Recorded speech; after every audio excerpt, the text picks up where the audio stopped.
Okay, shout out dyan kay Watch.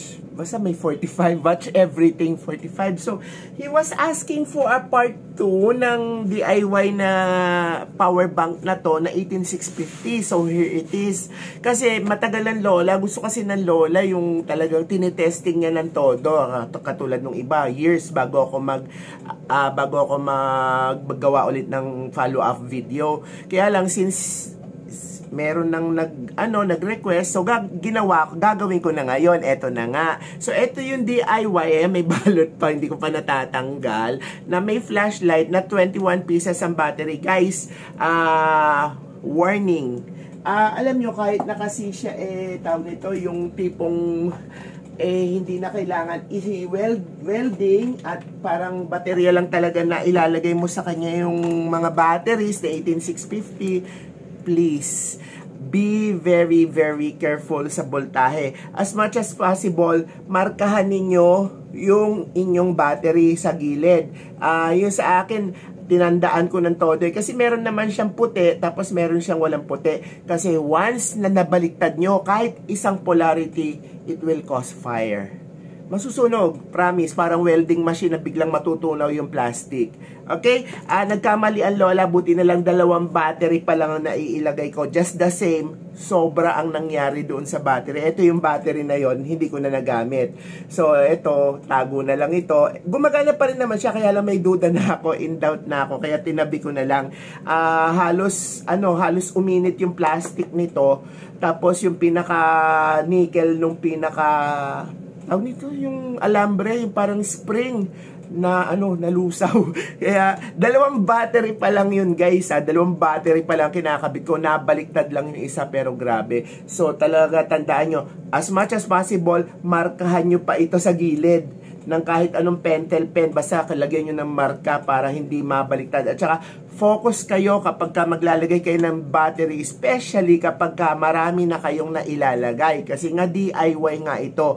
I will not recommend this para do sa mga bata, yung mga bababa pa yung edad na medyo clumsy pa o mapaglaro pa. Hindi ko siya recommended. Kailangan yung may technical know-how talaga na hindi magkakamali sa paglalagay ng battery. Okay, again warning, wag kayong magkakamali sa polarity ng battery. Okay, ngayon, eto, nalagyan ko na to ng Choco. LG Choco ba yan?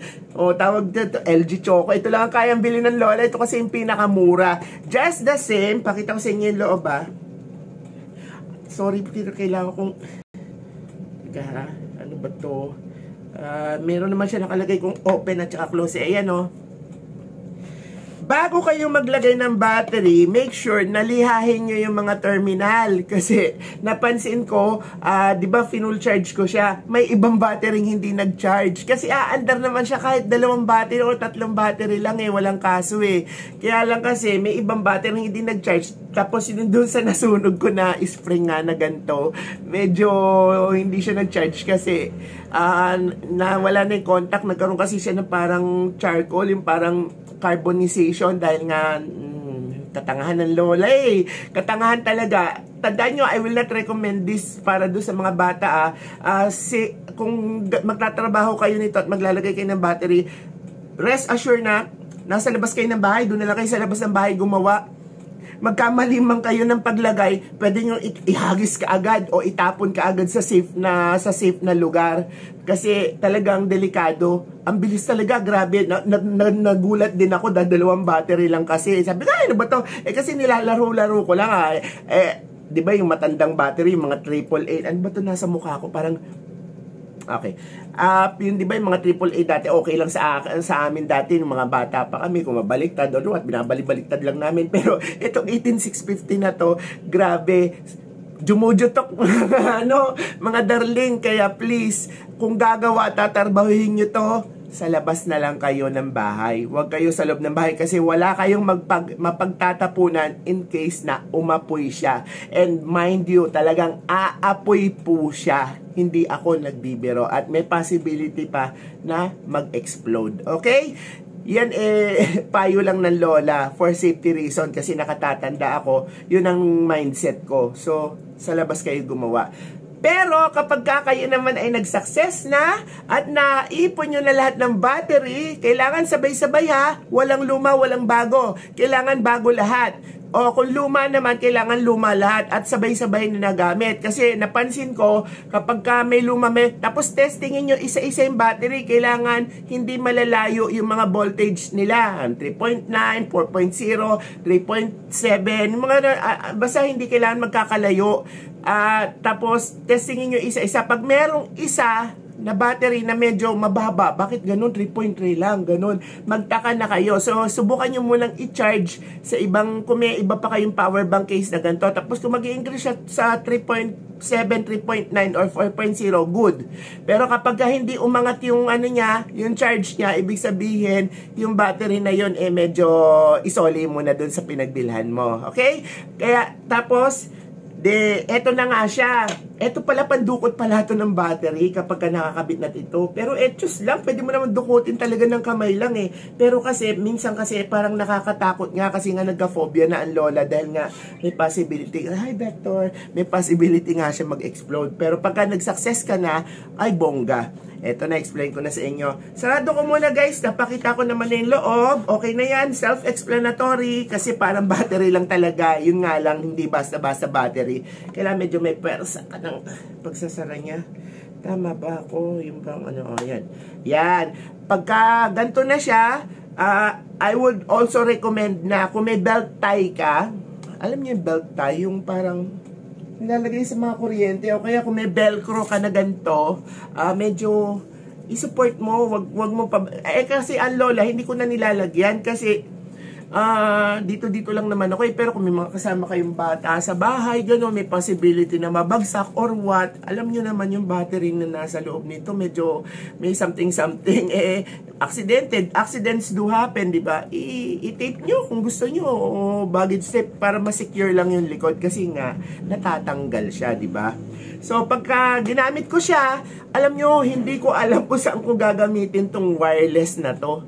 Hindi kasi siya gumagana sa Apple. Hindi siya gumagana sa mga ganon. Tapos trinay ko siya doon. Yung mga nauusong wireless na smartwatch ngayon, hindi rin siya gumagana. Hindi ko alam kung para saan tuloy itong gagamitin tong wireless na to. Pero just the same, hindi naman yun ang habol ko. Ang habol ko, unang-una, yung mga USB port na to. Yan. Kapag ka siya ay full charge, katulad ngayon, kung mapapansin nyo, 100%, baliktarin nyo na lang kasi natural baliktad sa ano yun eh. So, ang 100% niya, nakakapag-charge ako ng iPad ko, which is yung 11 inches. Nakakapag-charge ako ng, siguro kung etong i-charge ko, mga 4 hanggang 5 beses itong ma-full charge. Okay? O kaya siguro maximum of 5. Pero alanganin na sa 5 na ma-full charge. Mga 4 siguro. Kasi ang laki naman ng battery niya, no? Ngayon kung regular na cellphone lang, which is itong ginagamit ko ngayon sa pag-video, matagal. Siguro mga ilang charging. Mga 6. 7, depende sa cellphone nyo kasi itong Realme 6 Pro ko nakakailan eh. Minsan na naiinip ako eh. Kasi di ba meron tayong minsan yung parang ano, yung charge phobia, yung parang pag nawawalan ng charge, natetense tayo na ano, i-stress tayo. Di ba minsan nangangalahati na siya. Pero ayaw ko pa siyang i-charge kasi gusto ko siya medyo madrain naman sa up to 20%. Kasi ganun sa e-bike eh, ganun din naman sa mga cellphone. I-drain nyo na up to 20%. Huwag nang mas bababa pa doon. Kasi ganun ang mga lithium battery. Tapos i-charge yun na kaagad. Ang charger ko nga palang ginagamit dito, hindi basta-basta mga darling. Siguro ang pinaka-minimum na charger, siguro na wattage, 65. Itong ginagamit ko, 65 watts. Pero pwede rin naman yung binili ko. Kaya lang wala kasi ako dito eh. Basta huwag kayong gagamit ng ordinary na mga 2.4 amperes at saka 1 point something amperes. Hindi pwede. Mag-iinit, baka dumubog. Nag-iinit siya ng todo kapag ginamit dito. Ito nga regular lang na charger na ginagamit kong 2.4 para sa yung mga Tamagotchi ko na ganito. Hindi pwede. Trinay ko. Kailangan talaga yung medyo high-tech na charger ang gagamitin nyo sa kanya. Tapos, yung ilaw niya, ay naku po, Diyos ko. Ito, yan, napakita ko sa inyo. Long press siya, ha. Yung ilaw niya na yan, trinay kong ano, hindi ko, 100% ko, tapos trinay ko yung ilaw na yan. Ay, sus, santissima. Mga ano na ata. 3 weeks na ata, hindi pa namamatay.